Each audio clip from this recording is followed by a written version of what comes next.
دوستوں آج کے اس دور میں مسجد نبوی کو کون نہیں جانتا ہے۔ سعودی عرب کے شہر مدینہ شریف میں موجود یہ مشہور مسجد اس وقت پوری دنیا کی دوسری سب سے بڑی مسجد مانی جاتی ہے، اور دوستوں یہی وہ مسجد ہے جس میں مسلمانوں کے آخری پیغمبر یعنی حضرت محمد مصطفیٰ صلی اللہ تعالی علیہ وآلہ وسلم کی قبر مبارک بھی موجود ہے۔ اور دوستوں یہی وجہ ہے کہ پوری دنیا کے مسلمان کعبے کے بعد اسی جگہ کو سب سے زیادہ پوتر، سب سے زیادہ مقدس مانتے ہیں۔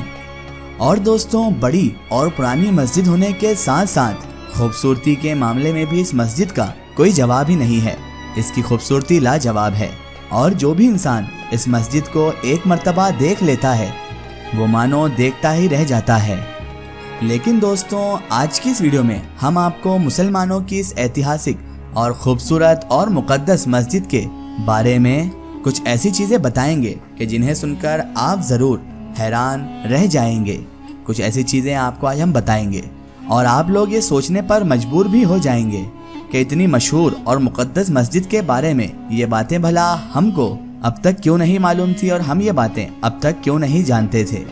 تو دوستوں سب سے پہلے ہم آپ کو یہ بتاتے چلیں کہ یہ مسجد نبوی اتہاس کی وہ مسجد ہے کہ جس کی بنیاد خود مسلمانوں کے پیغمبر حضرت محمد مصطفیٰ صلی اللہ تعالی علیہ وآلہ وسلم نے ہی اپنے ہاتھوں سے رکھی تھی۔ جس جگہ پہ یہ مسجد بنائی گئی تھی وہ دو ایسے چھوٹے بچوں کی جگہ تھی کہ جن کے والد والدہ کا انتقال ہو چکا تھا، یعنی دو ایسے بچوں کی جگہ پر یہ مسجد بنائی گئی تھی جو بچے یتیم تھے، اور ان دونوں بچوں نے اپنی خوشی سے اپنی مرضی سے اس جگہ کو مسجد کے لیے وقف کر دیا تھا۔ پیغمبر حضرت محمد مصطفیٰ صلی اللہ تعالی علیہ وآلہ وسلم کے دور میں اس مسجد کی دیواروں کو کھجور کے پیڑوں اور پتھروں کے ذریعے سے تیار کیا گیا تھا، جس پر کوئی چھت بھی موجود نہیں ہوا کرتی تھی۔ یعنی دوستوں شروع میں یہ مسجد بنا چھت کے ہی لمبے عرصے تک استعمال ہوتی رہی،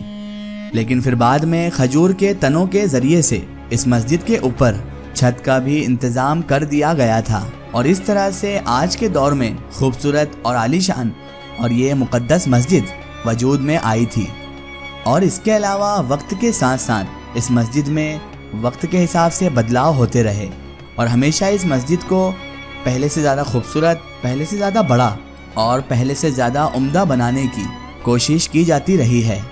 اس مسجد میں سب سے پہلا بدلاؤ تو پیغمبر حضرت محمد مصطفیٰ صلی اللہ تعالی علیہ وآلہ وسلم کے دور مبارک میں ہی ہو گیا تھا، جبکہ بعد میں آنے والے مسلمانوں کے خلیفاؤں نے بھی اس مسجد کی تعمیر کروائی۔ خاص طور پر تیسرے خلیفہ یعنی حضرت عثمان غنی رضی اللہ تعالی عنہ نے